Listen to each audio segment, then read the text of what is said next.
বাংলার শেষ নবাব স্বাধীন নবাব সিরাজউদ্দৌলা, যার অকাল মৃত্যুর মাধ্যমে ভারতবর্ষে সূচনা হয়েছিল দীর্ঘ উপনিবেশিক শাসনের, কিন্তু ইতিহাসের পাতা থেকে মুছে দেওয়া যায়নি তার বীরত্বের কাহিনী। সেই নবাব সিরাজউদ্দৌলার অষ্টম বংশধর ইঞ্জিনিয়ার সৈয়দ গোলাম মোস্তফা, যিনি ছিলেন বাংলাদেশের বিদ্যুৎ উন্নয়নের এক বীর সৈনিক। টেকনাফ থেকে তেঁতুলিয়া পর্যন্ত দেশের বিদ্যুতায়নে তার অবদান ছিল অনন্য।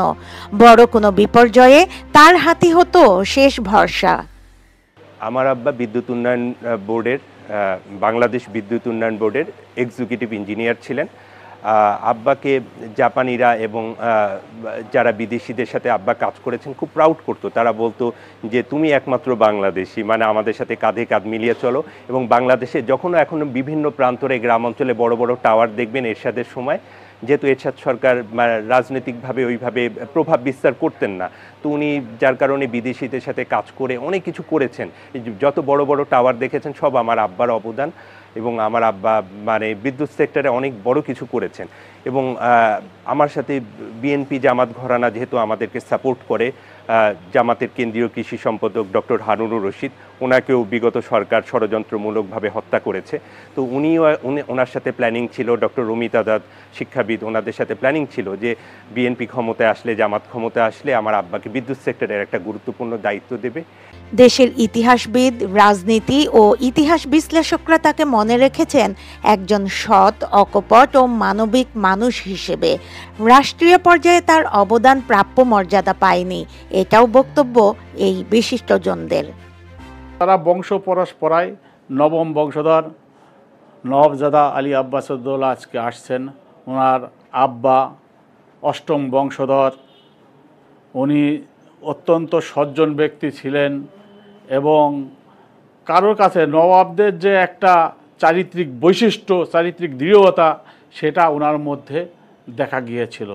এবং উনি কারোর কাছে কখনো কোনো অন্যায়ের কাছে কারোর কাছে মাথা নত করেননি। তাতেই বোঝা যায় যে নবাব সিরাজউদ্দৌলার দৃঢ়তা কী ছিল, তার সক্ষমতা কে ছিল, তার দেশপ্রেমিক, তিনি কেমন দেশপ্রেমিক ছিলেন, এটা অষ্টম বংশধরের মাধ্যমে বোঝা যায়। এবং আমাদের নবম বংশধর নবাবজাদা আলী আব্বাসউদ্দৌলার আচার আচরণ সমস্ত কিছুর মধ্যে দিয়ে ফুটে উঠেছে যে উনি কোনো কিছুর কাছে মাথা নত করেননি, কোনো অন্যায়ের সাথে আপোষ করেননি। আমি মনে করি যে তাদেরকে সঠিকভাবে মূল্যায়ন করতে পারলে এদেশে আবার অনেক বীরের জন্ম হতো, অনেক বীর এদেশে মানুষের জন্য, দেশের জন্য প্রাণ দিতে কুণ্ঠিত হতো না। তারা এই দেশের জন্য জীবন দিয়ে গেছে, তার পূর্বপুরুষরা জীবন দিয়ে গেছে। তাদের বাংলা, বিহার, উড়িষ্যা প্রতিটা ইঞ্চি জায়গার মালিক হলো নবাব সিরাজউদ্দৌলা। সেই সূত্রে তার উত্তরসূরিরা মালিক এটার।